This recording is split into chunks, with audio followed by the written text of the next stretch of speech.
இது மகிமை நேரம். கர்த்தராகிய இயேசு கிறிஸ்துவின் நாமத்தினாலே மகிமை நேர நிகழ்ச்சியின் மூலமாக மறுபடியும் உங்களை யாவரையும் சந்திப்பதில் நான் மகிழ்ச்சி அடைகிறேன். கர்த்தர் கொடுத்த அந்த வாய்ப்புக்காக அவருக்கு நன்றிகள் செலுத்துகிறேன், மகிமையை செலுத்துகிறேன். இந்த நாட்களிலும் கர்த்தர் தாம் தெரிந்து கொண்ட ஜனங்களை ஆசீர்வதிக்கிறார் என்று தியானிக்கிறோம். கர்த்தருடைய கரத்திலிருந்து நாம் ஆசீர்வாதங்களை பெற்றுக்கொள்ள வேண்டும் என்றால் கர்த்தரால் நாம் தெரிந்து கொள்ளப்பட வேண்டும். நாம் தெரிந்து கொள்ளப்பட்டவர்களாக கர்த்தரால் அங்கீகாரம் பெற வேண்டும் என்றால் கர்த்தர் நம்மிடத்திலே சில நற்பண்புகளை அவர் எதிர்பார்க்கிறார். கர்த்தர் விரும்பும் நற்பண்புகளை ஒவ்வொரு நாளும் நாம் தியானித்து வருகிறோம். இந்த நாளிலும் அப்படி ஒரு பண்பை நாம் பார்ப்போம். அதற்கு ஆதாரமாக எடுத்துக்கொண்ட வேத பகுதி நீதிமொழிகள் புஸ்தகம் 11ஆம் அதிகாரம் 11ஆம் வசனம். செம்மையானவர்களுடைய ஆசீர்வாதத்தினால் பட்டணம் நிலை பெற்றோங்கும் என்று பார்க்கிறோம். செம்மையானவர்களுடைய ஆசீர்வாதம், செம்மையாய் வாழ்கிறவர்களை கர்த்தர் ஆசீர்வதிக்கிறார். கர்த்தருடைய வார்த்தைகளை கேட்டு அவருடைய கட்டளைகளையும் கற்பனைகளையும் கை கொண்டு வலதுபுறமாவது இடதுபுறமாவது சாயாமல் தங்களுடைய வாழ்க்கையிலே ஒவ்வொரு நாளும் தங்களுக்கு கொடுக்கப்பட்ட கடமைகளிலே தங்கள் ஏறெடுக்கும் எல்லா முயற்சிகளிலும் செம்மையாக காணப்படுகிற மக்களை கர்த்தர் ஆசீர்வதிக்கிறார். இப்படி செம்மையானவர் ஒருவர் ஆசீர்வாதத்தை பெறும்போது இதே போல் பல செம்மையானவர்கள் ஒரு பட்டணத்திலே இருக்கும்போது அந்த செம்மையானவர்களை கொண்டு அவர்களை ஆசீர்வாதத்தினால் அந்த பட்டணத்தை கர்த்தர் நிலை பெற்றோங்கும்படி செய்கிறார். ஒரு வீட்டிலே ஒரு மனிதர் செம்மையானவராக வாழ்கிறார் என்றால் அவர் கர்த்தருடைய பார்வைக்கு நலமானதை செய்வார். கர்த்தர் அதை பார்ப்பார். கர்த்தருடைய ஆசீர்வாதம் அவருக்குள் எப்பொழுதும் தங்கியிருக்கும். அவருடைய பிள்ளைகள், அவருடைய குடும்பத்தார் அவர் செம்மையாய் வாழ்வதை பார்ப்பார்கள். அவர்களும் தங்களை அதுபோன்று செம்மையாக வாழும்படி ஒப்பு கொடுப்பார்கள். ஏனென்றால் செம்மையாய் வாழ்ந்தவர் கர்த்தரால் ஆசீர்வதிக்கும் போது அந்த ஆசீர்வாதத்தை பெற்றுக்கொள்ள வேண்டும் என நினைப்பார்கள். இப்படி ஒவ்வொரு குடும்பத்திலும் இப்படி ஒவ்வொருவரும் செம்மையாக வாழும்போது கர்த்தர் ஒவ்வொரு குடும்பத்தையும் ஆசீர்வதிப்பார். இப்படியாக ஒவ்வொரு குடும்பமும் இணைந்து இருக்கிற அந்த சமுதாயத்திலே அநேகர் இணைந்து ஆசீர்வாதத்தை பெறும்போது நாம் இருக்கும் பட்டணம் ஆசீர்வதிக்கப்படும், நாம் இருக்கும் திருச்சபை ஆசீர்வதிக்கப்படும், நாம் இருக்கும் மாநிலம் ஆசீர்வதிக்கப்படும், நாம் இருக்கும் இந்த நாடு ஆசீர்வதிக்கப்படும். எனவே செம்மையானவர்களாக வாழும்படி கர்த்தர் நம்மை அழைக்கிறார். ஆசீர்வாதத்தை பெற்றுக்கொள்ளும்படியாக வாழும்படி நம்மை அழைக்கிறார். நாம் செம்மையானவர்களாக வாழ வேண்டுமென்றால் நாம் எப்படிப்பட்டவர்களாக காணப்பட வேண்டும் என்று பார்த்தோமானால், முதலாவது செம்மையானவர்கள் நாம் எப்படிப்பட்டவர்கள் என்பதை நம்முடைய நடக்கை நமக்கு காட்டி கொடுக்கும். மற்றவர்கள் நம்முடைய நடக்கையை பார்த்து நாம் எப்படிப்பட்டவர்கள் என்று நிதானித்து கொள்ள முடியும். ஒவ்வொரு நடக்கையை பார்த்து மற்றவர்கள் நம்மை தெரிந்து கொள்ள முடியும். எனவே கர்த்தருடைய வார்த்தையின்படி நம்முடைய நடக்கைகளை நாம் காத்து கொள்ள வேண்டும். நாம் ஒரு சமுதாய கூட்டமைப்பிலே வாழ்ந்து கொண்டிருக்கிறோம். எனவே நம்முடைய நடைகள் அனைவற்றையும் மற்றவர்கள் உற்று நோக்குவார்கள். ஏனென்றால் நாம் கிறிஸ்தவர்கள்.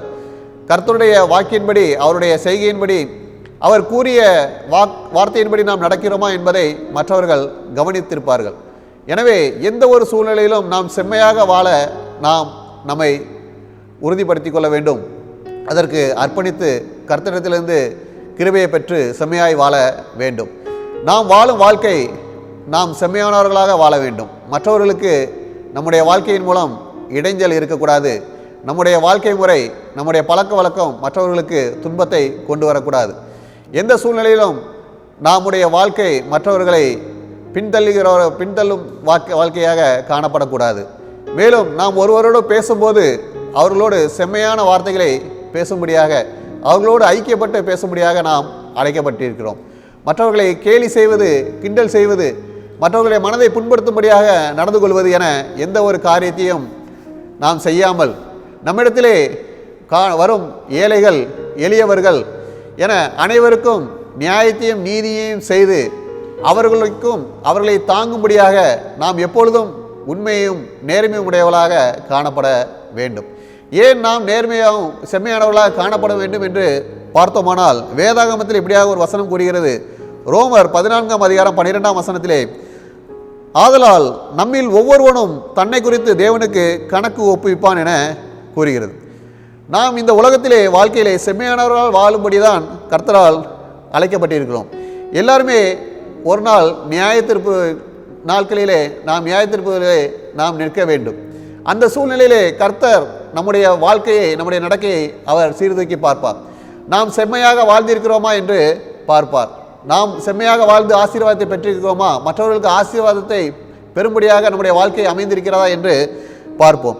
இதேபோல அநேகர் செம்மையாய் வாழும்போது அவர்கள் பட்டணம் எல்லாமே ஆசீர்வதிக்கப்படும் என பார்த்தோம். ஆனால் உலக மக்களும் பல்வேறு ஆசீர்வதிக்கப்பட்டவர்களாக காணப்படுகிறார்கள். ஆனால் அவர்கள் செம்மையாக வாழாமலும் அவர்கள் ஆசீர்வதிக்கப்படுகிறார்கள். நாம் உலகத்தில் பார்க்கும்போது பலர் ஆசீர்வாதங்களை பெற்றிருக்கும் போது அவர்களும் ஆசீர்வதிக்கப்படுகிறார்கள் என்று பார்க்கும்போது அவருடைய ஆசீர்வாதம் சுயநலமாக இருக்கும். ஒருவேளை அவர்கள் இந்த உலகத்திற்கான ஆசீர்வாதங்களை பெற்றிருந்தாலும் அந்த ஆசீர்வாதம் நிலையானதல்ல. அவர்கள் செம்மையாக வாழாமல் மற்றவர்களை ஏமாற்றி வாழ்வதனால் அந்த ஆசீர்வாதம் இந்த உலகத்திற்கான ஆசீர்வாதமாக இருக்கும். ஆனால் அதனால் அவர்கள் நியாயத்தீர்ப்பு நாளிலே அவர்கள் கைவிடப்படுவார்கள், அவர்கள் எரிகிற அக்கினியிலே விடப்படுவார்கள்.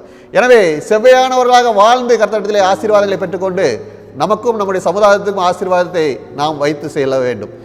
அப்படி நாம் செம்மையாக வாழும்போது கர்த்தர் நம்மையும் ஆசீர்வதிக்கிறார், நம்முடைய திருச்சபையை ஆசீர்வதிக்கிறார், நம்முடைய பட்டணத்தையும் ஆசீர்வதிக்கிறார்.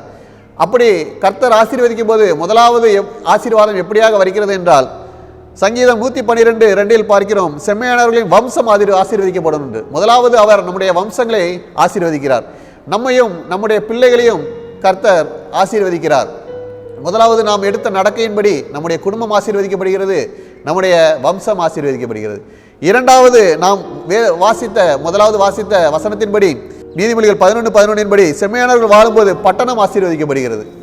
ஏனென்றால் செம்மையானவர்கள் அநேகர் வசிக்கும் போது அந்த இடத்திலே அநேகரால் ஆலோசனைகள் உறுதிப்படும், அவர்கள் எடுக்கும் காரியங்கள் வாய்க்கும். அவர்கள் இருக்கும் காலங்களிலே மக்கள் சந்தோஷம் மகிழ்ச்சியோடு காணப்படுவார்கள். மக்களை நல்வழி நடத்தும் நல்ல அறிவை கர்த்தர் அவர்களுக்கு கொடுப்பார். எனவே செம்மையானவர்களாக வாழ்ந்து நமக்கும் நம்முடைய சமுதாயத்திற்கும் நம்மை சார்ந்தவர்களுக்கும் ஆசீர்வாதத்தை பெற்றுக்கொள்ளும்படியாக வாழும்படி நம்மை கர்த்தர் அழைத்திருக்கிறார். எனவே நாம் செம்மையாக வாழ்வோம், நம்மையும் நம்முடைய சந்ததியும் ஆசீர்வதிக்கும்படியாக, நம்முடைய திருச்சபையும் நம்முடைய சமுதாயத்தையும் ஆசீர்வதிக்கும்படியாக கர்த்தர் நம்மை ஆசீர்வதித்து நம்மளை மகிழ்ச்சி செய்வாராக. ஆமேன். ஜெபம். கர்த்தாவே, இந்த நாளிலும் செம்மையானவர்களுடைய ஆசீர்வாதத்தினால் பட்டணம் நிலை பெற்றோகும் என்று பார்த்தோம்.